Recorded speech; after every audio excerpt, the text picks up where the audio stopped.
একটা বার দেখতে চাই, ভয় লাগে। একটা তাদের জলক দেখাইলেন, বেহুশ হয়ে পড়ে গেলেন, পাহাড় চলে গেল।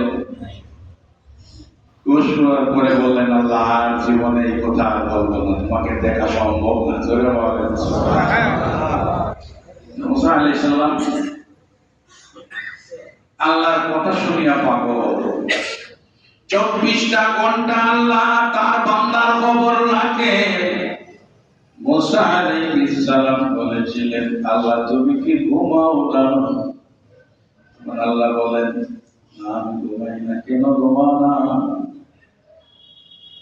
আমি যে ঘুমাই না কেন এটা দেখাবো কেমনে? কালকে কাজ করবা, যখন তোর পাহাড়ে আসবা দেখা করতে, তো কাছের 2টা পাত্র পানি ভর্তি করে নিয়ে আসবা। সাল্লাল্লাহু তো খুশি, আল্লাহ ঘুমান না কেন দেখবেন, কাছের পাত্র 2টা পানি করে নিয়ে গেলেন। আল্লাহ বললেন, তুমি দাঁড়িয়ে থাকো অন্ধকারে। সব অন্ধকার করলেন, দাঁড়িয়ে থাকো, 2 হাতে 2টা গ্লাস, কাছের পাত্র পানি ভর্তি নিয়ে ঘুরে দাঁড়িয়ে থাকো, খবরদার নড়াচড়া করো না, আমার নির্দেশ না পাও। কতক্ষণ আর দাঁড়াবে? রাতের মাঝামাঝির সময় ঘুমের ভাব এসেছে, 2 হাত লস হইয়া 2টা কাছের পাত্র পড়ে ভেঙে চুরমার হয়ে গেল। আল্লাহ বলেন, করলাই কি? বলুন না নড়াচড়া করবা না। আল্লাহ ঘুম এসেছিল, ভেঙে গেছে। আল্লাহ বলেন, মুসা রে, একটা রাত না ঘুমাইয়া থাকতে পারলাম না। আর আমি যদি ঘুমাইয়া যাই, আমার কোন বান্দা যদি আটলান্টিক মহাসাগরের তলদেশে জাহাজে ডুবিয়া একটা জাহাজের খণ্ডিত টুকরার মধ্যে হাত লাগাইয়া বাসিয়া বাসিয়া আমাকে ডাকতে, আল্লাহ এই বিপদে তুমি ছাড়া আর কেউ আমাকে বাঁচাতে পারবে না। মুসা রে, তখন যদি আমি ঘুমিয়ে থাকি, কে আমার বান্দার ডাকে জবাব দিবে আর আমার বান্দাকে ওই বিপদ থেকে উদ্ধার করবে?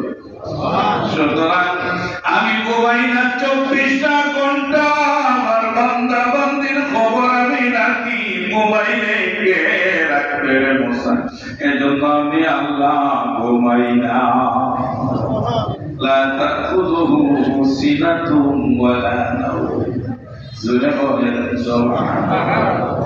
এত মায়া আল্লাহ তার বান্দাকে এত মহব্বত করেন, তার কোনো সীমা নাই। কোন নির্দেশনা দিতে গেলে আগে ডাক দিয়ে দিয়া, আইয়ুহাল্লাযীনা আমানু, ও আমার মায়ার ইমানদার বান্দা। এইটা একটা বড় আনন্দের ডাক, বড় মজার ডাক। আমানু বলে যখন ডাক দেয়, এর মতো মজার ডাক আর হইতে পারে না। বলে বলেন এই সব ডাক দিয়া আল্লাহ পাক আমাদেরকে, আমরা যে উত্তম জাতি, কুনতুম খায়রা উম্মাতিন, আমরা যে সর্বোত্তম উম্মত, ওই উম্মতের মর্যাদা রক্ষার জন্য আমাদেরকে পথ নির্দেশ দেন। ওই কাজটা করবা, ওই কাজটা করবা না, নামাজ পড়বা, মদ খাইবা না, রোজা রাখবা, হারাম খাওয়া খাইবা না, হারাম উপার্জন করবা না। এইভাবে আল্লাহ পাক নিষেধটা আর আদেশটা আমাদের উপর বলিয়া দেন। ওই পথে আসলে সরাসরি আমাকে পাইবা, বাঁকা পথে গেলে তোমরা জাহান্নামে যাইবা। এই নির্দেশগুলা, এই নির্দেশগুলার মধ্যে আদেশ বড় সহজ, নিষেধটা বড় কঠিন। কঠিন না, নিষেধটা বড় কঠিন। হারাম খাইতে পারবা না, এই নিষেধটা বড় কঠিন, সীমাহীন কঠিন। কারণ হারামের মতো মজা, ইয়া আল্লাহ, হারামের মতো মজা পৃথিবীতে আর নাই। হারামের মতো মজা পৃথিবীতে আর নাই। এজন্য মানুষ আদেশ মানে, নিষেধটা মানতে বড় কঠিন হয়। আর নিষেধ যদি না মানে, আদেশ কাজে লাগে না।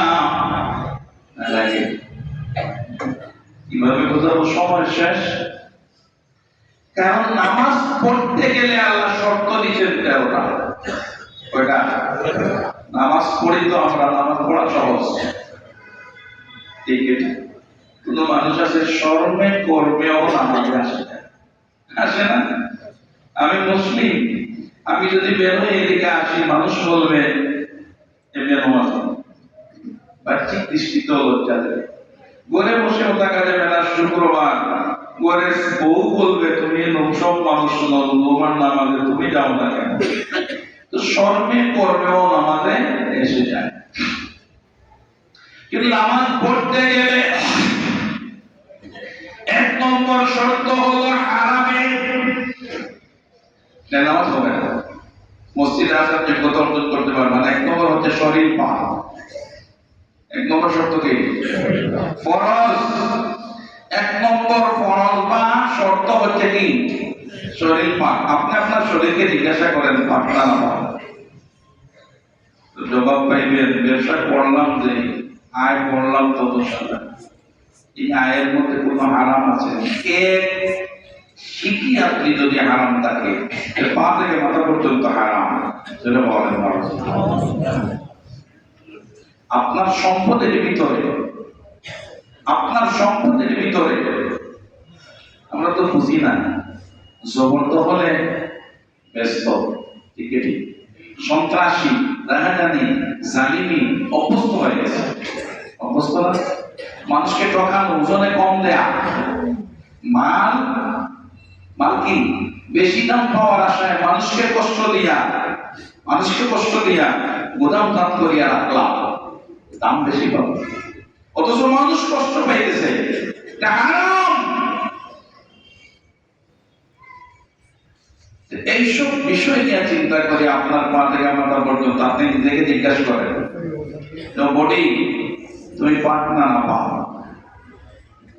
জবাব আসবে সে পাক না পাক। যদি পাক হয় আলহামদুলিল্লাহ, আর যদি না পাক হয় তাহলে জোহর নামাজে পড়বেন। প্রথম শর্তে আপনি আটকে গেলেন, মসজিদের বাইরের উপযুক্ত, ভিতরে ঢোকার উপযুক্ত তা হইতে পারলেন। শরীর পাক না, কেমনে ঢুকবেন মসজিদে? এজন্য হারামকে আনতে হবে